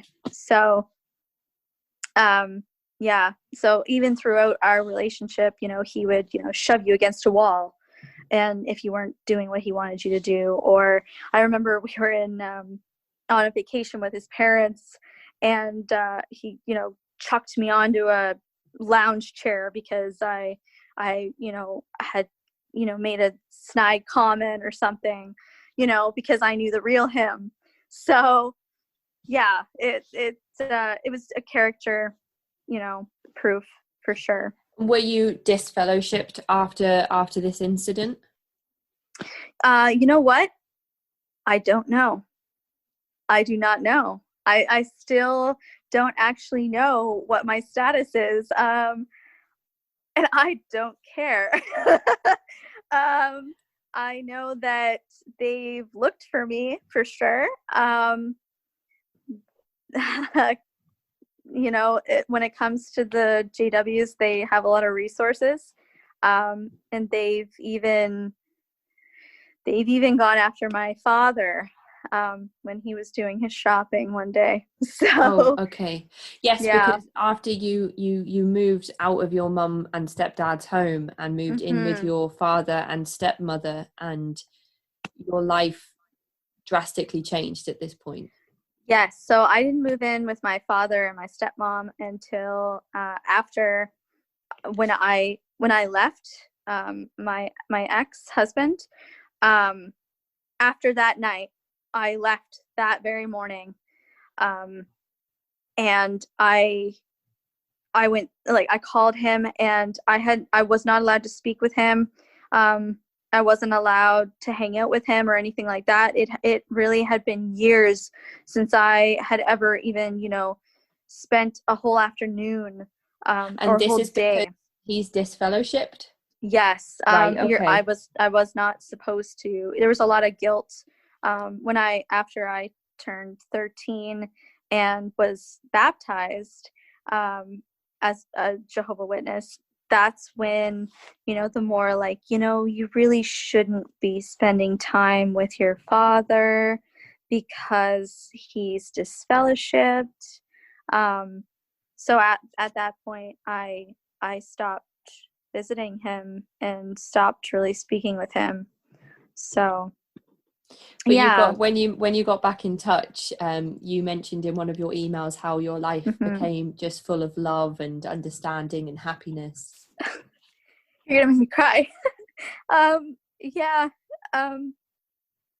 After that, I thank my father so much, and my stepmom. They completely changed my life for the better. They're so amazing, and they're so welcoming, and they took me right in, and they showed me, who my real family is this entire time. So I'm so thankful. So I've just made a note here that being disfellowshipped is like having a dishonorable discharge. That's just something I wanted to mention before. You are so Buddhist. That's what you liken it to. You liken it to, like, when somebody says, well, they were dishonorably discharged, so I wouldn't trust them. No, you are you're a bad seed. So a question that I've been asking a lot of people I interview, and I think this applies very much so to Jehovah Witnesses that are going out with all of the publications. How do you think that COVID-19 has affected the movement since everybody's had to be on lockdown?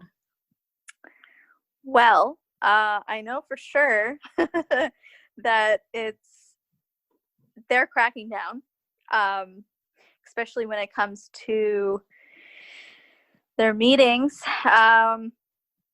Sunday afternoons, Sunday meetings. It's all now about, don't listen to social media. Don't, do not go looking for answers on the internet. And, there's one thing, especially when it comes to approved websites, they mention that Jehovah's Witnesses have a list of approved websites for research and whatnot. There is no list. It doesn't exist. So you think they're worried about people getting some cognitive dissonance whilst they're being, away from regular services and having more time to free think? Oh, absolutely. They are cracking down on people and what they're doing in their lives now that they have to be home and whatnot. I know it's awoken a lot of people. So So you think Yay! numbers might drop during this whole virus outbreak? I think that the numbers will drop, but you're going to have those diehard Jehovah Witnesses who are, clinging to it, and this is just another sign of the times, kind of thing. Like, this is just more proof that we're in the last days, or a few Jehovah Witnesses will get this, or all of them, or ex-JWs, whoever. The last days of the last days that we're in, which is a huge joke. Yeah, I'm so happy. I'm so happy that this is happening and people are waking up and being more open to hearing the truth, the real truth. I've seen a few ex-JW posts on the subreddit about JWs actually posting letters through people's front doors asking for donations. Do you think they are going to be struggling financially during these last few months? Well, they're struggling financially because they have a lot of lawsuits happening right now. A lot. And especially, in the States, they have a huge lawsuit for the fact that they're hiding their list of pedophiles. It's all the money is going to these lawsuits. Every day that they don't hand over that list to the government is just another potential lawsuit. Well, yeah, I mean, it's more money down the drain, because every day that they don't hand it over, they get another bill tacked onto them. So they're trying to figure out how to pay these bills. I think that's mainly the reason that they've gone a lot online, the reason that they promote so much of the JW.org. It's because it saves them money. Think about all of that paper that they're wasting. Think about all the trees that they're killing to make these, millions of publications, Well, with all of these testimonies coming forward now and witness statements around all of this abuse and all of the court proceedings that are going to happen over the next few years, it sounds like the JWs might actually be in the last days of their last days. You know what? Maybe they're right. I hope they are. So I've gone over all my points now. I don't know if there's anything that you wanted to add particularly. You know what? I honestly just want to say you're not alone. Just remember that we're out here and we're willing to help. And I want to thank my family. Thank you for, my dad, my stepmom, my fiance, everyone, my best friend. And thank you, Casey. Thank you so much for, getting the word out. Honestly. Absolutely. It's honestly, it's an absolute honor to be able to sit down and have people tell me such personal stories, but to be able to have a platform, even though it may be small at the moment, to share these stories and let other people know that, they're not on their own. But before I say goodbye, I just wanted to let everybody know that you have the most beautiful engagement ring. That is so pretty. I've been looking at it the whole call. Look at that. That's beautiful. So you have to tell me the story of how you got engaged just down the road. Yes. So being that I'm from Nova Scotia, I have this thing about, I grew up on a farm. I love the country life, and it just, we were supposed to get engaged in Punta Cana to celebrate that I graduated, and he just couldn't wait anymore. So I kind of knew it was happening. I knew that there was a ring. I knew that he was, planning it out. And so we just went for a little drive, and there's like a little historical area, and it's on the water. It's really cute. And I was being nosy and looking in the windows of this very, very old farmhouse, that no one lives in, I must add. Anyway, so I'm looking in the window and I'm going, oh my God, look at this wood stove. Like, I grew up with one of those. I cooked on that. And I'm looking in the window. I'm like, why are you not listening to me? And where are you? So I turn around and he's down on one knee. And it was perfect. It was absolutely perfect. So we're planning our wedding for next summer, and we're super excited. And he's literally, he's my unicorn. So yeah. You're just living proof right now that there is happiness and love outside of the Jehovah Witness Church. So much love, so much happiness. Like, you have no idea. You just have to be open to it. And there's a lot to learn. Believe me, this is not my first rodeo. Especially, my dating life after, I didn't know what I was doing. I when you marry your first boyfriend and you weren't allowed to be in a room alone with him or kiss him before your wedding, there's a lot to learn, but it's so easy once you open your heart to the amazing people that aren't in that organization. They're not happy. They're not happy people. They can fake it, but they really don't know what true happiness is until you get to live your full potential. And that's what I'm doing. I'm out here doing it. So yeah. Fantastic. That's amazing. Black Sheep, thank you so much for speaking with me today. I appreciate how honest and detailed you've been with your entire interview with me today. I'm excited to get the word out to people. I know some of these topics haven't been easy for you to speak about, but I'm so glad to see you thriving and happy and smiling and enthusiastic and just such a wonderful person to have spoken to. So thank you so much for your time. No, thank you. Really. Thank you. You're welcome. I'm so glad that you're happy, and thank your fiance for me for just making you. He's around, Is he? doing his thing. Yeah. He's probably found it quite interesting to just listen in and. Well, he even said last night, like, I know you need this. Like, this isn't for, like, this is for you. Yeah. So it's part of my healing also. Absolutely. Yeah. It's a place for you to sit here and tell me your story in the way you want it told, in your own words, with nobody hanging over your shoulder saying, well, that's not really how that happened. So I hope that that's what we've managed to achieve this evening. Absolutely. I'm so glad we did this. Thank you so much. Enjoy the rest of your day. Bye. Bye. This is where we are going to leave today's episode. If you'd like to get in touch, you can email me at cultvaultpodcast@gmail.com or follow me on Twitter and Instagram at cultvaultpod. I'm your speaker, Casey, and this has been the Cult Vault.